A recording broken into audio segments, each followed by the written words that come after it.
minu meelest meil on käibel selline arusaam tihti või selline ütelus, et Eesti sportlased on vaimselt nõrgad. Et võrreldes mõnede teiste riikide sportlastega, et kuidagi meie sportlased ikkagi just nagu vaimselt kas põruvad või kuidagi, et meil ei ole seda või otsitakse seda võib-olla mingisugusest, ma ei tea, rahvuslikust DNA-st, et kuidagi, ma ei tea, see käib meiega kaasas, et vaat see riik, et just suudavad ennast kuidagi mobiliseerida. Et kas sellel on mingisugust tõepõhja all? See on tegelikult päris huvitav, ma isegi ei tea, et meil on selline teema üleval. Ma olen kindlasti seda mingites olukordades kuulnud, et räägitakse niiviisi.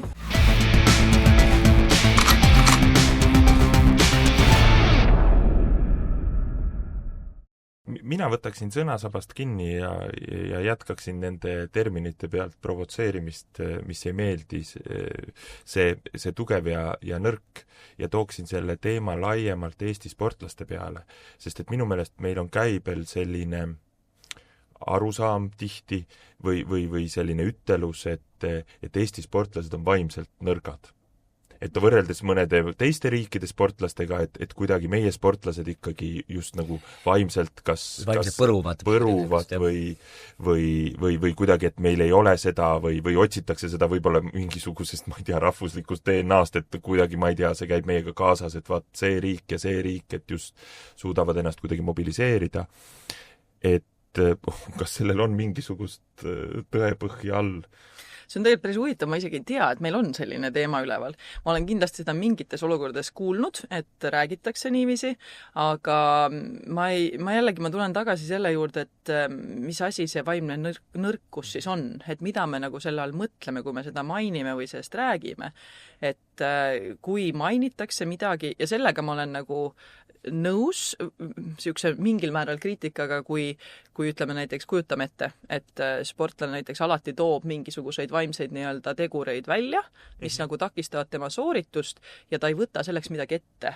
Siis on küll see koht, et okei, et see on tegelikult asi, millega saab tegeleda, see on asi, mida saab arendada.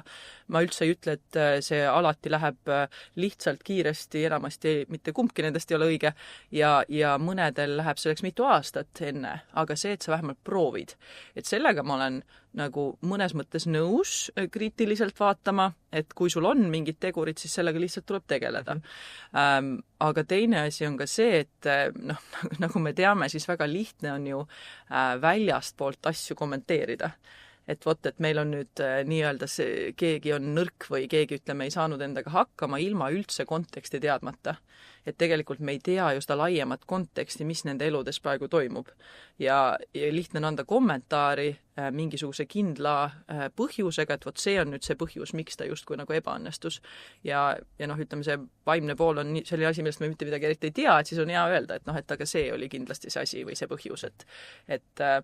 Aga tulles tagasi, võib pikalt muidugi laskuda sellesse, mis puudutab kultuuri ja konteksti ja kuidas see meid mõjutab, et sellel kindlasti võivad ka olla omasugused mõjud.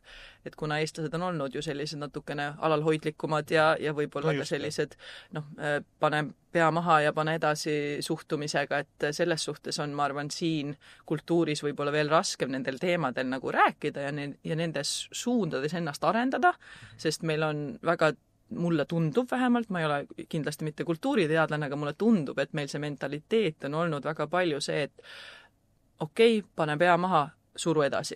Et justkui nagu peab läbi suruma ennast kõikidest asjadest. Ja kohati ka selline, mul on tunne niisugune üles alla. Et sind tõstetakse väga kõrgele, aga kui tulemust võib-olla ei tule, siis pöördutakse ka päris kiiresti ära.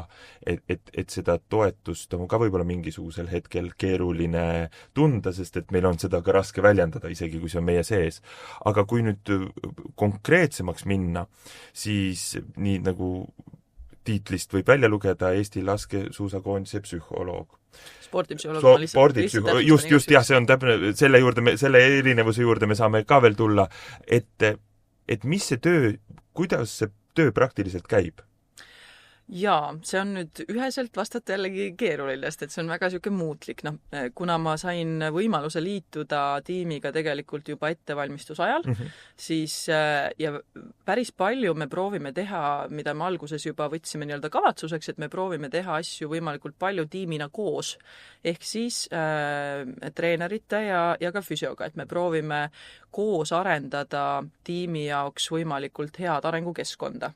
Ja siis me ettevalmistusperioodil näiteks, ütleme, arutame päris palju nii-öelda taustal asju, kuidas saab mingeid vaimset poolt arendavaid tegevusi integreerida treeningutele.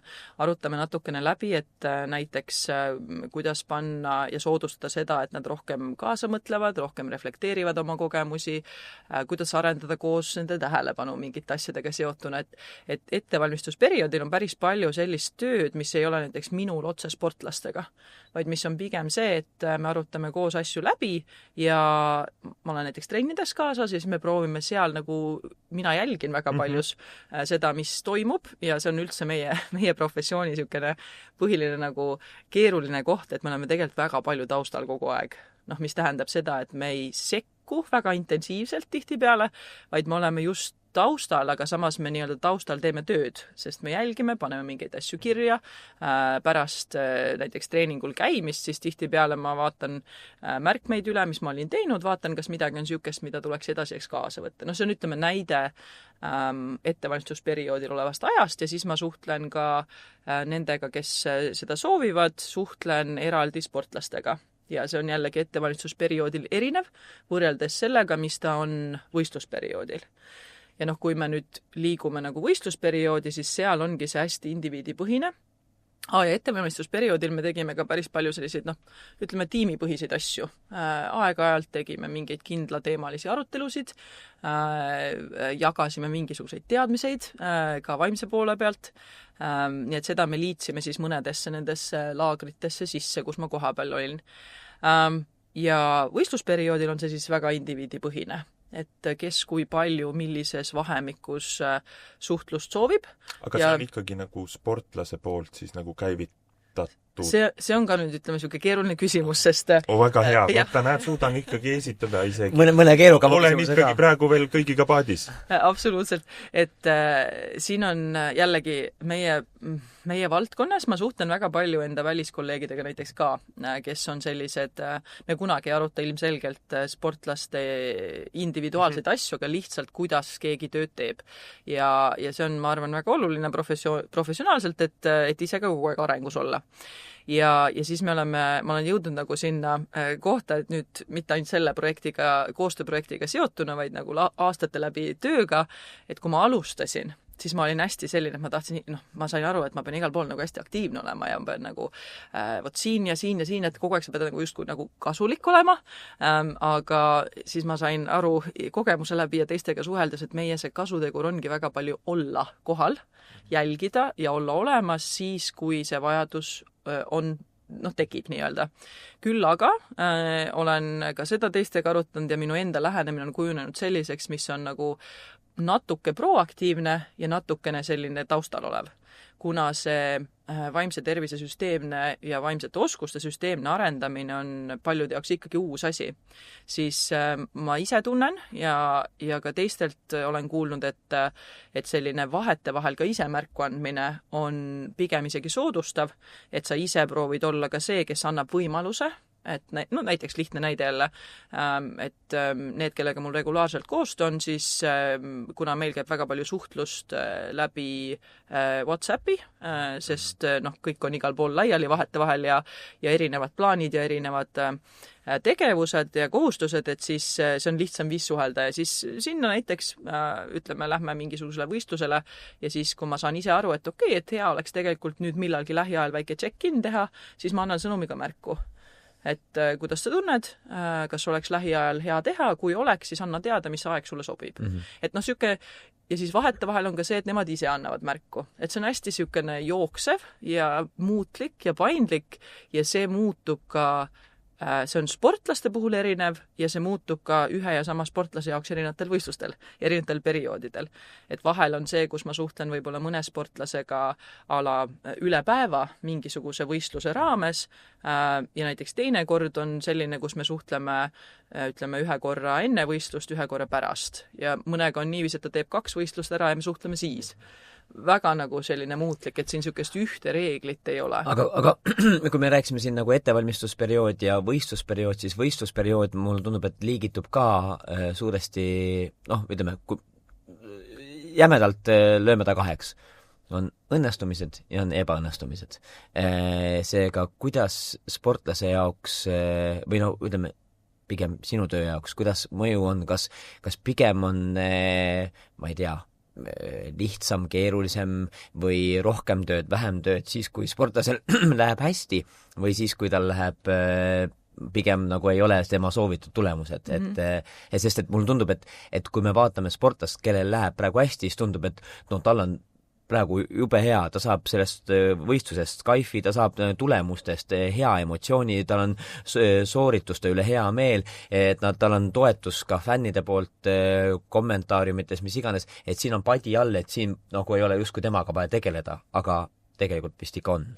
No siin jälle sõltub lähenemisest, et mis on nii-öelda spordipsühholoogi töö üleüldse ja mida meie proovime selles tiimis teha, mis on alati minu lähenemine, on see, et me töötame nagu pikaajalise perspektiiviga, et inimese mitmekülgset arengut ja heaolu toetada läbi terve protsessi.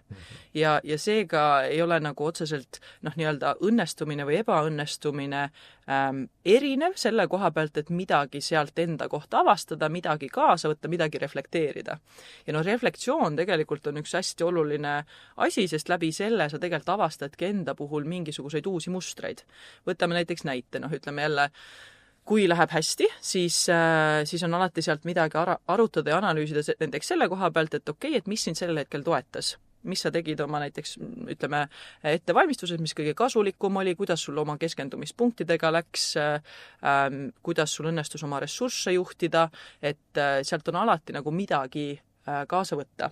See ei tähenda, et iga kord peaks kõiki neid asju analüüsima. Absoluutselt ei pea, et vahetevahel jällegi sa võtad ühe teema, võib-olla mõnikord teise teema. Ja tegelikult ma tahaks nagu liikuda ikkagi selles suunas, et ei ole nagu otseselt vahet, kas see on nii-öelda õnnestumine või ebaõnnestumine. Aga jällegi ma proovin olla ja õpin neid tundma ju sammu haaval, et kuna kõik inimesed on erinevad ja minul nende tundma õppimine võtab ka aega, nagu kõikide inimestega on, et siis seal on see sama teema, et vahel võib näiteks mõne sportlase ebaõnnestumise puhul olla see, kus on hea, kus ma kirjutan näiteks ja annan märku, mõne teise puhul võib olla see, et tal on liiga palju praegu kõike, sest kõik tahavad toetada. Ja see on see tiimis töötamise nagu selline meie töö puhul, ma arvan, ka oluline tegur, mida arvestada, et me oleme üks osa tervest sellest asjast, millega sportlane kokku puutub ja me oleme ikkagi see väiksem protsent sellest, et kui me mõtleme näiteks treeneri rolli peale, et näiteks võistlusolukorras jälle treener on ju esimene, kellega suheldakse, et siis kui sportlasel on treener, tal on lähedased, tal on võib-olla füsioga vaja rääkida, siis tal on mingid fännid või mingisugused muud asjad, siis tal on seda nii palju, et siis võibki olla see, et eriti kui näiteks ebaõnnestumised või õnnestumised on ju, et kui seal on mingisugune selline suurem tegur mängus, et siis algus ongi seda kõike palju. Ja siis võibki olla see, et näiteks sina võib-olla suhtleta 3 päeva pärast näiteks. Aga jälle see sõltub õudselt palju sportlasest ka. Ma saan aru, et ma annan väga süükseid nagu nurga vastuseid, aga... Eks me hakkame varsti küsima ka konkreetselt mõne atleedi vaimse tervise kohta. Millele ma ei vasta. Arusaadavalt,